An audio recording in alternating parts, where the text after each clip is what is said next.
Welcome to Flashback, the series where we take a look at older games and evaluate whether or not they're worth buying. Today is Dead Rising 2. Dead Rising 2 is an action-adventure horror video game developed by Capcom in partnership with Blue Castle Games. It was released on September 24th, 2010 for the PlayStation 3 and Xbox 360. The player controls protagonist Chuck Green as he fights off hordes of zombies while accomplishing specific missions. The game includes several objects that can be used to attack the zombies. Dead Rising 2 allows players to manufacture their own custom weapons at various points in the game by collecting items and combining them together in maintenance rooms scattered across the game map. The player also has the ability to unlock combo cards that reveal weapons that can be combined together. Such combinations include the Hail Mary, a hand grenade duct taped to a football, Dynamite, a stick of dynamite duct taped to a piece of meat, the paddle saw, two chainsaws duct taped to a kayak paddle, and Spiked Bat, which is a baseball bat with nails hammered through the item. Like the first game, boss fights are represented by psychopaths, people who have either been driven insane by the zombie outbreak or are taking advantage of it to fulfill their cruel desires. Now to the plot.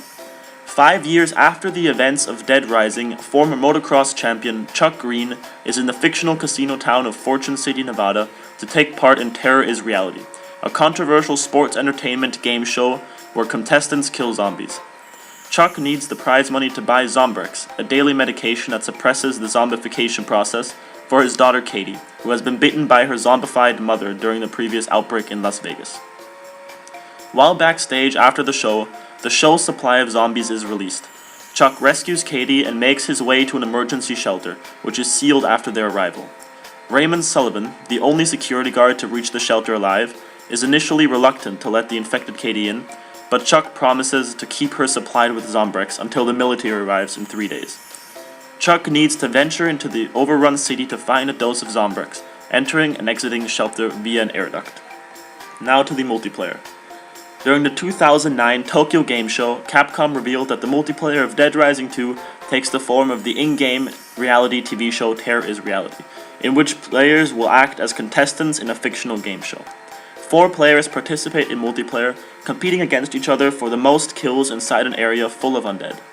Players can use weapons, vehicles, including human-sized hamster balls and chainsaw-equipped motorcycles. They also will be able to prevent other players from scoring by using various forms of dirty tactics. Now to the DLC. The first DLC released was Case Zero. This was released as a Xbox exclusive download available on the Xbox Live Marketplace for 400 Microsoft points. The download serves as a prequel for Dead Rising 2 and is set shortly after Chuck and Katie escape from the Las Vegas zombie outbreak. The player must deal with a minor outbreak in the town of Still Creek and move on before the military arrives and kills any infected, including non-zombies like Katie. The player can reach up to level 5 in Case Zero, which with this level, and any combo cards earned able to be transferred into the main game. The second DLC released is Case West. On September 15th, 2010, Capcom released a second DLC called Case West for the Xbox 360 and only available on the Xbox Live Marketplace for 800 Microsoft points. The game features Frank West, the main character from the first Dead Rising game, and is set after Dead Rising 2, with Frank teaming up with Chuck to further investigate the link between Phenotrons, don't worry what that means, and the Fortune City zombie outbreak, and find proof that clears Chuck of any wrongdoing. Now to the ratings. Dead Rising 2 has been met with generally positive reviews. IGN, Eurogamer, as well as Games Radar have given the game 8 out of 10, praising the story, combat, and huge numbers of enemies on screen, while complaining about long loading times. I personally would give the game a 9 out of 10. It has amazing combat, it has a very, very good weapon system, it has amazingly well done weapon modding, it has massive amounts of enemies on screen, and it's overall a load of fun. However, I do believe the story is a little bit of a pain, as it forces you to complete missions even though all you really want to do is kill zombies. But who knows, maybe you enjoy what Dead Rising has to offer. So go out and buy it, I definitely advise it, and see you next time.